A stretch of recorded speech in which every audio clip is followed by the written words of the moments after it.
Hi guys, I've had quite a few people have been asking me about this wool top that I wear. I've been wearing it for the last year or so, and I saw a video that Dave Canterburys made on making a wool top or wool shirt from a blanket, and that sort of prompted me really to making a video about this top. As I said, I made this last, I can't remember, February time, I think, January, February last year, and you'll have seen it in lots of my videos. I've worn it throughout the year, particularly in the evenings around the fire and things like that. And it is made from a wool blanket. In my very, very early videos, you see me using a white blanket to sleep in. This is this blanket. And the reason I made it is, obviously wool is very warm, it's excellent around a fire, you can sleep in it.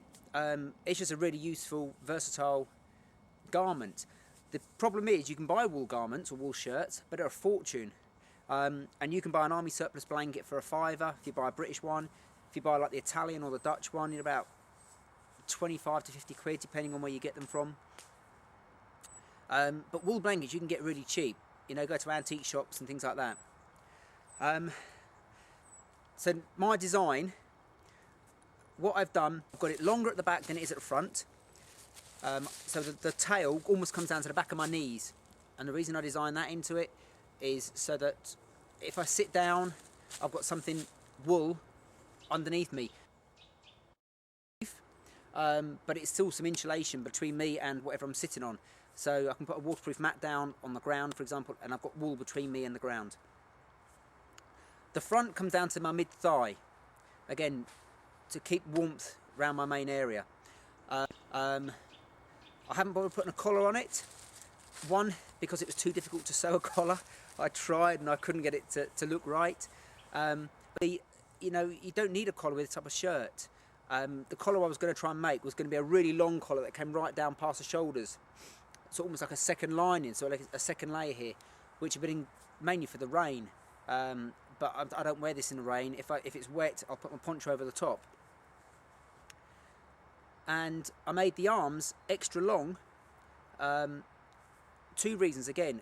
One, because the width of the blanket determined how wide this shirt was going to be.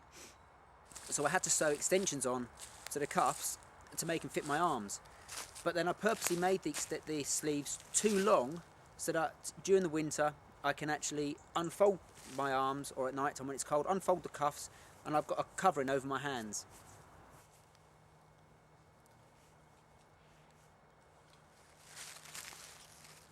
The sides of this shirt, also, I've made the seams split quite a long way up. And that's so I've got easy access to get to my knife or my possibles pouch or whatever else I'm wearing in my pockets.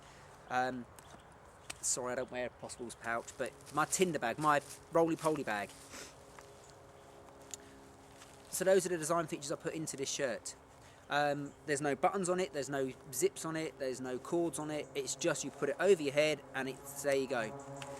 It's there's only 2 seams in it, and they run up both sides and under the arms. There is no seams across the top of the shoulders, and under the arms, to make it fit right and so it's comfy, you need to sew a diamond-shaped gusset into the armpit.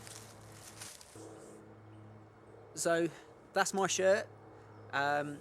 It's quite easy to make. Literally, it's 2 seams running down either side of the shirt.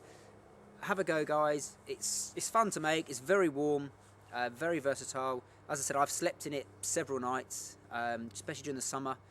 You know, it saves taking a blanket if you don't want to take a blanket with you. And have fun, guys. See you soon.